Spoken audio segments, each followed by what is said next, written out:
को लेकर सीएम सोरेन सख्त। सीएम ने ऑक्सीजन युक्त कोविड वार्ड का किया निरीक्षण, साथ ही डोरंडा में कोविड वार्ड का किया शुभारंभ। जामताड़ा विधायक डॉक्टर इरफान अंसारी का सराहनीय काम, कोरोना मरीजों के इलाज के लिए दिए 25 लाख। दुमका सांसद और गोड्डा सांसद पर साधा निशाना। बढ़ती कोरोना महामारी को लेकर गिरिडीह प्रशासन सतर्क। आरपीएफ और जीआरपी ने चलाया मास्क चेकिंग अभियान, बिना मास्क के स्टेशन पर रोका। रांची में आसमान में दिखा अद्भुत नजारा, सूरज के चारों ओर दिखी अनोखी रिंग, लोगों ने तस्वीर की मोबाइल में कैद।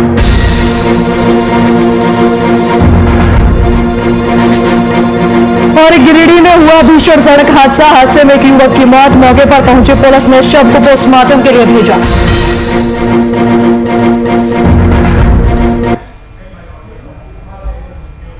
नमस्कार, आप देख रहे हैं वीआईपी न्यूज और मैं हूं आपके साथ राखी लांबा। बुलेटिन का आगाज करेंगे इस वक्त की बड़ी और अहम खबर के साथ। तो इस वक्त की बड़ी खबर जो सीधे देवघर से आ रही है, मधुपुर उपचुनाव के नतीजों से पहले चुनाव आयोग का कड़ा निर्देश। तो इस वक्त की बड़ी और अहम खबर, चुनाव आयोग ने उपायुक्त मंजुनाथ भजंत्री को हटाने का निर्देश दिया है।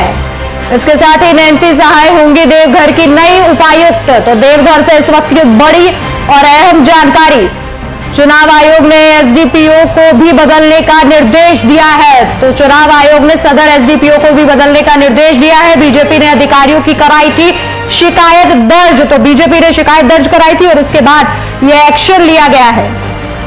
इस खबर पर जानकारी साझा करने के लिए हमारे bureau chief Rajeev Ranjan phone line पर मौजूद है। राजीव जी, जिस तरीके से बीजेपी के नेताओं ने, कार्यकर्ताओं ने यहां शिकायत दर्ज करवाई थी, उसके बाद एक बड़ा फैसला और एक बड़ा एक्शन लिया गया है।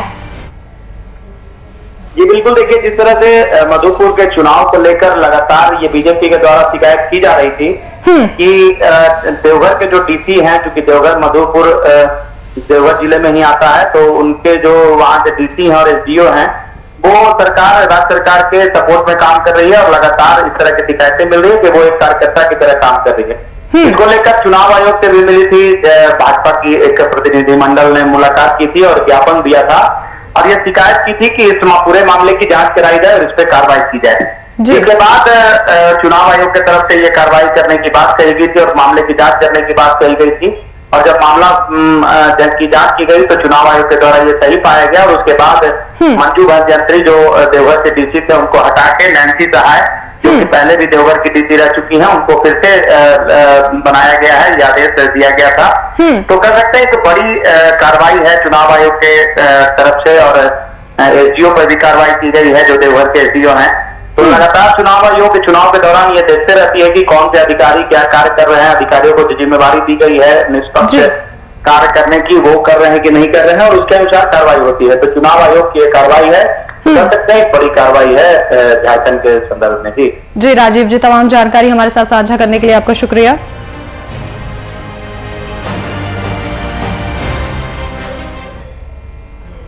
झारखंड में संक्रमण के रोकथाम के लिए सरकार कई काम कर रही है। सीएम हेमंत सोरेन भी इस ओर कई पहल कर रहे हैं। इसी को लेकर आज रिम्स स्थित मल्टी स्टोरेज पार्किंग बिल्डिंग में तैयार हो रहे 300 बेड वाले ऑक्सीजन युक्त कोविड वार्ड का उन्होंने निरीक्षण किया। इसके बाद सीएम ने कोरोना संक्रमित मरीजों के उपचार के लिए डोरंडा स्थित शहरी सामुदायिक स्वास्थ्य केंद्र में 100 बेड वाले ऑक्सीजन युक्त कोविड वार्ड का शुभारंभ भी किया। मौके पर हेमंत सोरेन ने संबंधित अधिकारियों को कई दिशा निर्देश भी दिए।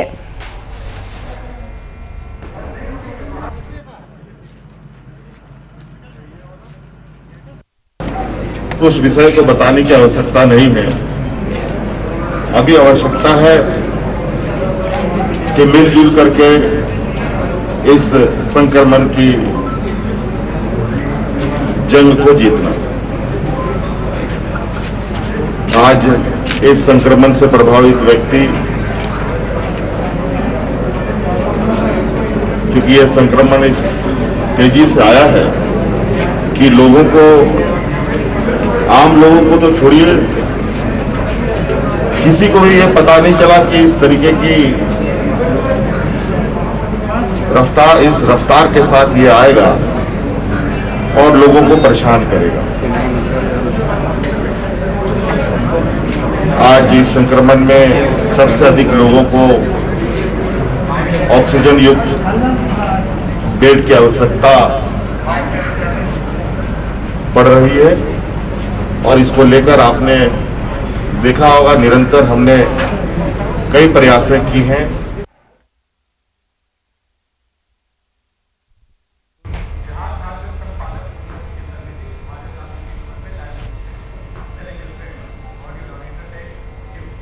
तो इस खबर पर जानकारी साझा करने के लिए हमारे बिहार झारखंड के संपादक कुंदन कृतज्ञ जो हमारे साथ लाइव जुड़ गए हैं। कुंदन जी, लगातार सरकार एक्शन मोड में है, सीएम बैठकें कर रहे हैं, इसके साथ साथ ही कई राहतें जो है कोरोना मरीजों को वो दे रहे हैं और इसी कड़ी में आज 100 बेड के ऑक्सीजन युक्त कोविड वार्ड का उन्होंने शुभारंभ किया है।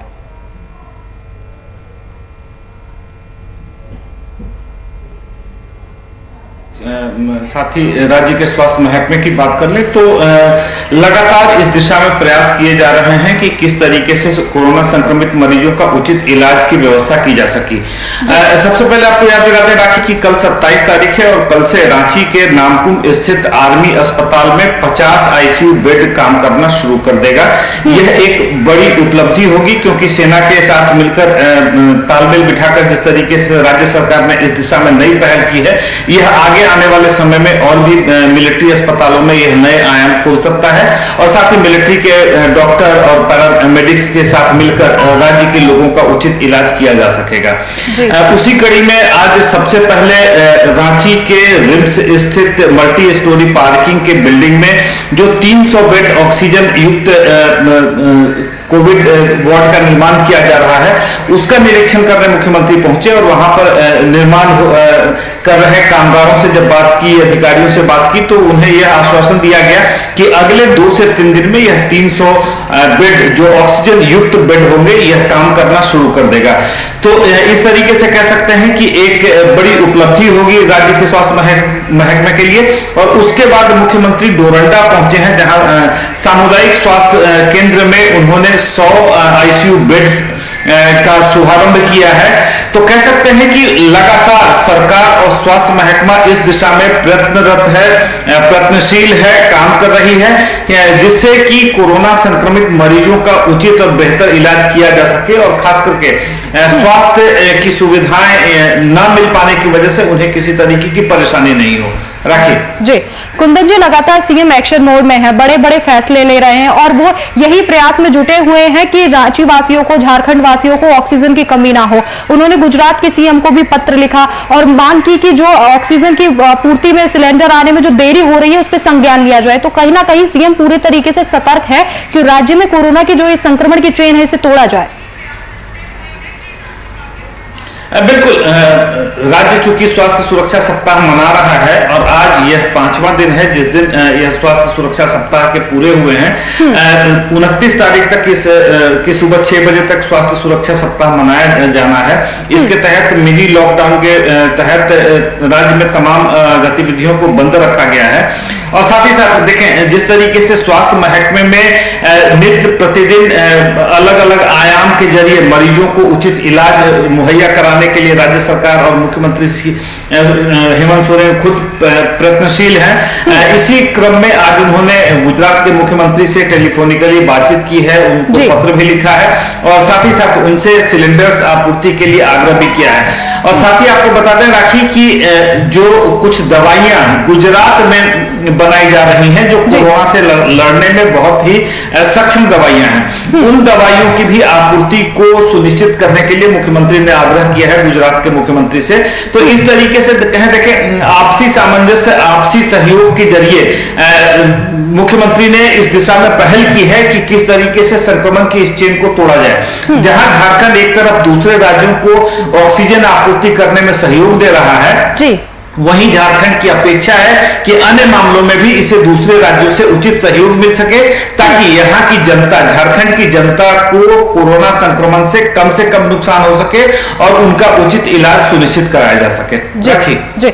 कुंदन जी, जिस तरीके से झारखंड में मिनी लॉकडाउन लगाया गया है, जिस तरीके के हालात लगातार खराब होते जा रहे हैं, उसी के मद्देनजर सीएम ने यह अहम फैसला लिया और 7 दिनों का मिनी लॉकडाउन लगा दिया गया। लेकिन कुंदन जी, बड़ा सवाल यह है, क्या लोग इस मिनी लॉकडाउन का पूरे तरीके से पालन कर रहे हैं? क्योंकि अगर लोग सहयोग करेंगे तभी इस चेन को तोड़ा जाएगा और सरकार को भी तभी बल मिल पाएगा जब जनता उनका सहयोग करेगी। देखिए रखिए, वस्तुतः स्थिति यह है कि झारखंड में जो स्थिति बन पड़ी है उससे आम जनता के मन में खौफ तो पैदा हो चुका है। और सबसे अहम बात यह है कि अब इस खौफ की वजह से भी लोग सड़कों पर आने से परहेज कर रहे हैं, कतरा रहे हैं। और साथ ही साथ जो सरकार के द्वारा मिनी लॉकडाउन की घोषणा की गई है उसकी वजह से भी लोग सड़कों पर कम निकल रहे हैं। हालांकि सरकार ने आर्थिक गतिविधियों में कुछ गतिविधियों को छोड़ रखा है, निर्माण की बात कर लें, खनन की बात कर लें, या बाकी दूसरे जो औद्योगिक निर्माण की इकाइयां हैं, इनको मिनी लॉकडाउन से राहत दी गई है। लेकिन कुल मिलाकर स्थिति यह है कि सड़कें सुनसान हो गई हैं।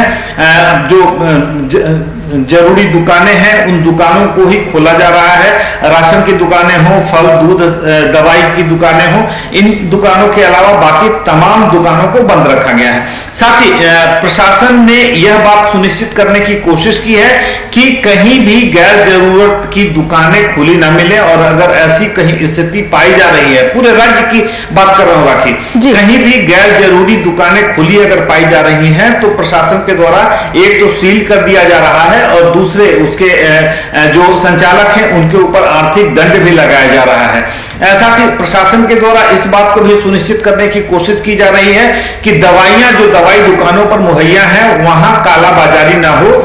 जो उपभोक्ता हैं जो दवाई खरीदने आ रहे हैं उनसे दवाइयों की अधिक कीमत न वसूली जाए। और साथ ही साथ स्टॉक में, इन दवा दुकानों में जो स्टॉक में दवाइयां दिखाई जा रही हैं उसमें अंतर ना हो। और इसके तहत कल रांची के इस सदर एसडीओ ने 2 दवा दुकानों को सील किया है। कई दुकानों में उन्होंने जाकर स्टॉक की जानकारी लेने की कोशिश की है।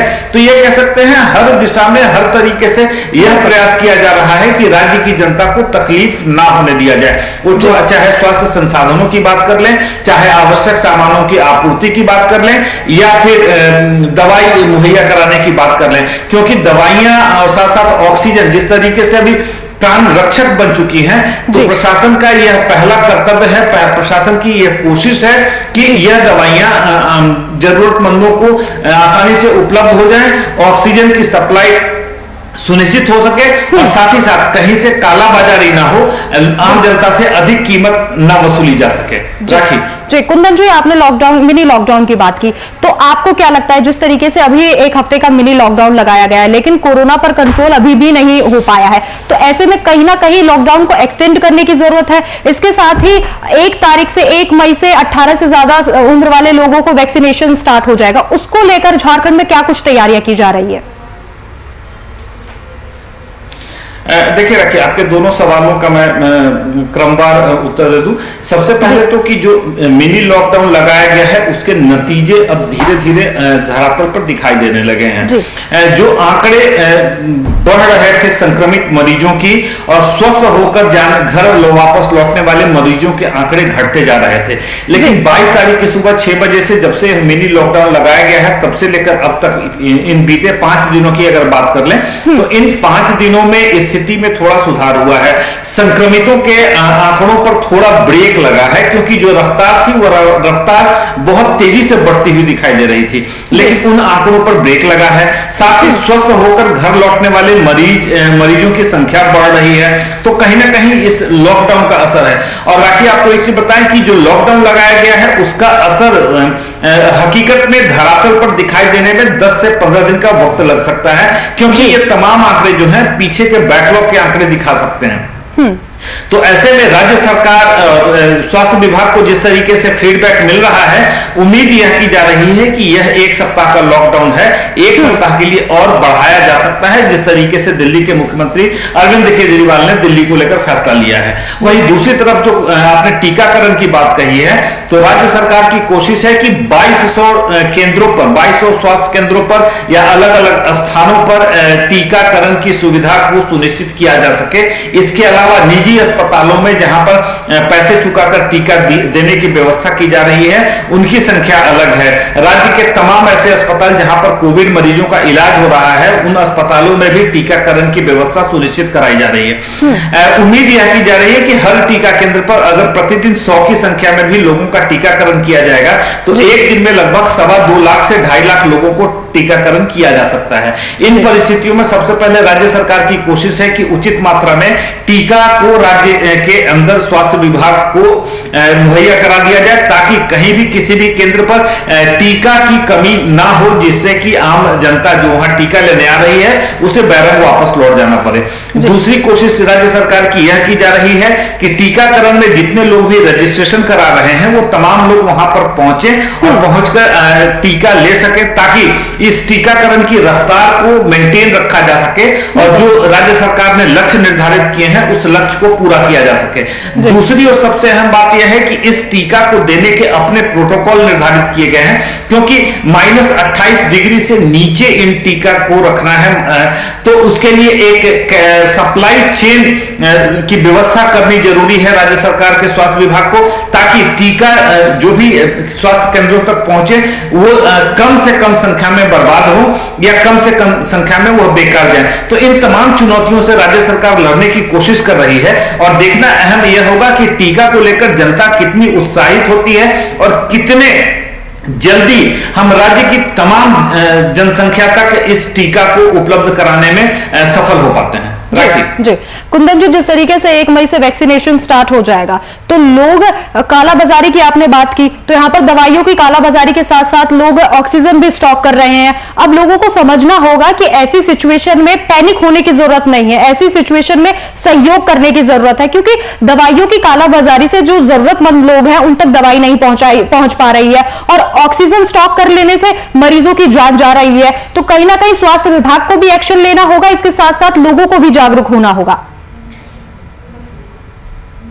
देखिए, ये राखी हर स्तर पर इस लड़ाई को लड़ने की जरूरत है।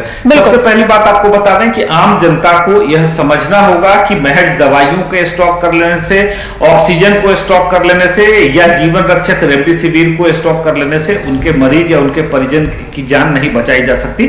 उसके लिए डॉक्टरों का, पैरामेडिक्स का उपलब्धता और तमाम संसाधनों की उपलब्धता निहायत ही जरूरी है। दूसरी बात आपको बता दें कि जिस तरीके से दवाइयों की कालाबाजारी को लेकर बात की गई है, राज्य सरकार इस कोशिश में है कि दवाइयां और जो जीवन रक्षक इंजेक्शन है वो राज्य में उचित संख्या में उपलब्ध हो सके, ताकि इस तरीके की कालाबाजारी को रोका जा सके। और तीसरा स्तर आता है प्रशासन का। प्रशासन को अब यह देखना होगा कि जो दवाइयां आ रही है राज्य में, वो दवाइयां बिल्कुल सही व्यक्ति और सही जगह तक पहुंच पा रही हैं, यह सुनिश्चित करना प्रशासन का काम है। तो यह हर स्तर पर लड़ाई लड़ने की जरूरत है, वो चाहे राज्य सरकार के स्तर पर हो, स्वास्थ्य विभाग के स्तर पर हो, प्रशासनिक स्तर पर हो, आम जनता के स्तर पर हो या अस्पतालों के स्तर पर हो। हर स्तर पर धीरज, धैर्य और गंभीरता के साथ इस चुनौती का सामना करने की जरूरत है और जरूरत इस बात की है कि संजीदगी के साथ तमाम संसाधनों का उपयोग किया जाए, कहीं भी हड़बड़ी दिखाने की कोई बिल्कुल कुंदन जी, ये वक्त आ गया है कि कंधे से कंधा मिलाकर काम किया जाए, सिर्फ सरकार पर आरोप ना लगाया जाए। जनता को भी ये समझना होगा कि उन्हें भी सतर्कता बरतनी होगी, पैनिक नहीं होना होगा, क्योंकि ये सिचुएशन ऐसी है जब सभी एक साथ मिलकर सहयोग करेंगे तभी इस कोरोना की चेन को तोड़ा जाएगा। हमारे साथ बातचीत करने के लिए आपका बहुत बहुत शुक्रिया।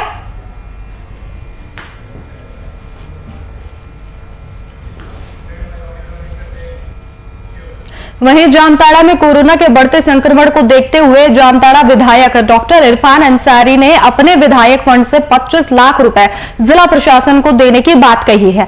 विधायक ने ऑक्सीजन, रेमडेसिविर इंजेक्शन, कोविड अस्पताल के आवश्यक उपकरण सहित जरूरी दवाइयों के लिए उपायुक्त जामताड़ा को पत्र सौंपकर इसकी जानकारी दी। वहीं इरफान अंसारी ने दुमका सांसद सुनील सोरेन और गोड्डा सांसद निशिकांत दुबे पर निशाना साधते हुए कहा कि इस कोरोना काल में राजनीति करना बंद करें।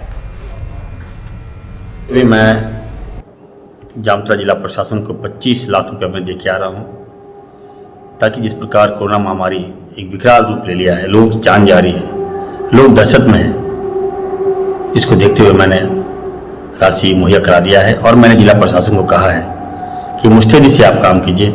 इरफान अंसारी दिन रात आप लोगों के लिए लगा हुआ है, और जो भी राशि लगे आपको, नहीं जहाँ लाइफ सेविंग मेडिसिन की आवश्यकता है, ऑक्सीजन की आवश्यकता है, सिलेंडर की आवश्यकता है, आप लोग मुझे बताइए।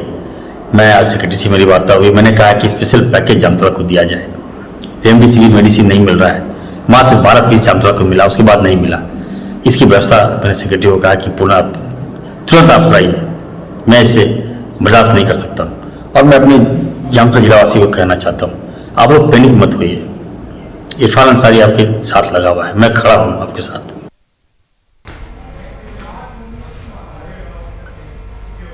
वहीं गिरिडीह रेलवे स्टेशन में आरपीएफ और जीआरपी की ओर से जागरूकता अभियान चलाया गया। इस दौरान सभी यात्रियों का थर्मल स्कैनिंग किया गया और बगैर मास्क के स्टेशन में एंट्री पर रोक लगा दी गई।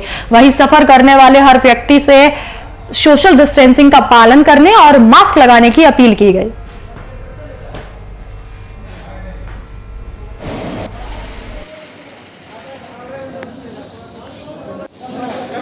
करते हैं कि लोग जब भी स्टेशन परिसर में आ रहे हैं पूरा मास्क लगा के आ रहे हैं, सोशल डिस्टेंसिंग मेंटेन कर रहे हैं। इसके लिए हम लोग जागरूकता अभियान चलाते रहते हैं।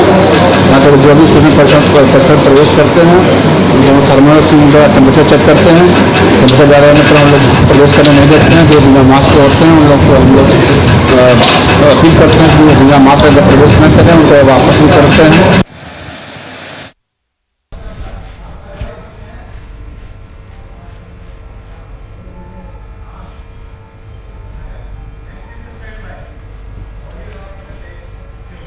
वहीं राजधानी में सुबह लगभग 11 बजे आसमान में एक अनोखा नजारा देखने को मिला। अचानक लोग उस समय हैरत में पड़ गए जब उन्होंने आसमान में सूर्य के चारों तरफ एक अनोखा गोलाकार रिंग देखा, जिसे देखने के बाद लगातार फोटो सोशल मीडिया पर यह वायरल हो गई और व्हाट्सएप, ट्विटर के माध्यम से लोगों ने एक दूसरे को इस तस्वीर को शेयर किया। रांची मौसम विभाग विज्ञान केंद्र के वैज्ञानिक अभिषेक आनंद ने इसके मुख्य कारणों की जानकारी देते हुए क्या कुछ कहा, सुनिए।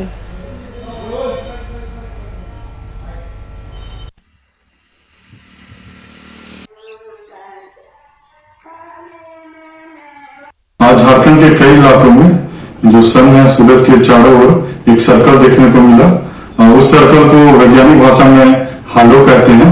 और ये एक ऑप्टिकल फिनोमेना है, जिसमें क्या होता है कि जो पतले दर्जे की जो हाई लेवल के क्लाउड्स होते हैं, सीरोस्ट्रेटस, सीरस, इनमें जो आइस क्रिस्टल होते हैं, इनसे जो सनलाइट है जब वो टकराती है एक विशेष कोण में, खासकर 22 डिग्री उसके आसपास में, तो एक ऑप्टिकल फिनोमेना होता है, जिसके कारण वहां पे एक सर्कल जैसा हमें देखने को मिलता है।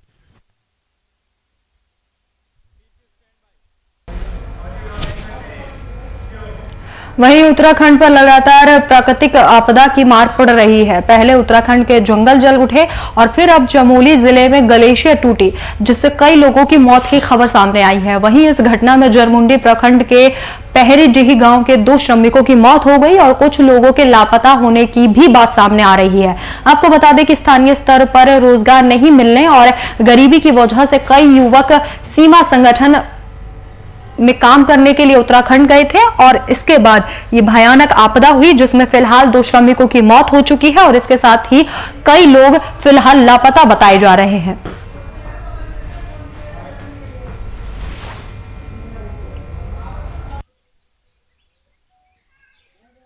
हालांकि यहाँ से लगभग 20-25 लेबर गया था काम करने के लिए उत्तराखंड, जिसमें कि वहाँ से घटना घटा। हम लोगों को जानकारी दिया, नीचे में कुछ आदमी था, उसमें जानकारी दिया कि वहाँ जो है घटना घटा है और कुछ आदमी जो अभी तक लापता है। और 2 आदमी का पहचान हुआ है, तारनी सिंह और रोहित सिंह। इसका डेड बॉडी मिल चुका है। कितने लोग घायल हैं आपके गांव? लापता की सूचना लगभग जो बात नहीं हुई है, 2 दिन से बात नहीं हुई है जिनसे, उसका 7 आदमी है। वो क्या क्या नाम है? उपेंद्र सिंह, सर्किल सिंह, कांग्रेस सिंह, जलधर सिंह, दीपक सिंह, प्रदीप सिंह और दिनेश दरवे। किसके द्वारा सूचना दिया गया कि ऐसा? जिसका डेड बॉडी मिला है रोहित सिंह, उसका बड़ा भाई जो है निश्चिल था, उसने सूचना हम लोग को दिया। आदमी यहाँ से कमाने गया था, यहाँ भूखमरी ज्यादा हम लोग का यहाँ है, सरकार यहाँ रोजगार देता तो यहीं कमाता, वो लोग बाहर नहीं जाता। एकदम गरीब से गरीब है वो लोग दोनों। तो क्या सरकार से आप लोग अभी चाहते हैं? हम लोग चाहते हैं इन लोग को कुछ मदद होना चाहिए, मिलना चाहिए सरकार से। वहीं गिरिडीह में एक भीषण सड़क हादसा हो गया। इस हादसे में एक 22 साल के युवक की मौके पर ही मौत हो गई। वहीं इस हादसे की सूचना पुलिस को दी गई, जिसके बाद मौके पर पहुंची पुलिस ने शव को कब्जे में लेकर पोस्टमार्टम के लिए भेज दिया है।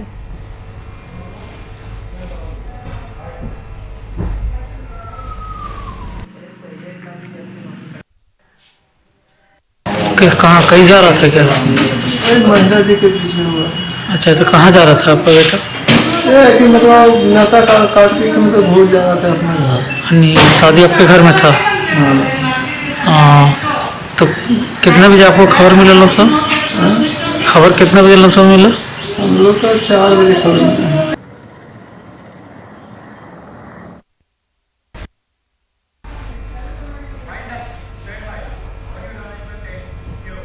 फिलहाल इस वक्त के बुलेटिन में मेरे साथ इतना ही। देश और दुनिया की तमाम बड़ी खबरों के लिए देखते रहिए VIP न्यूज। नमस्कार।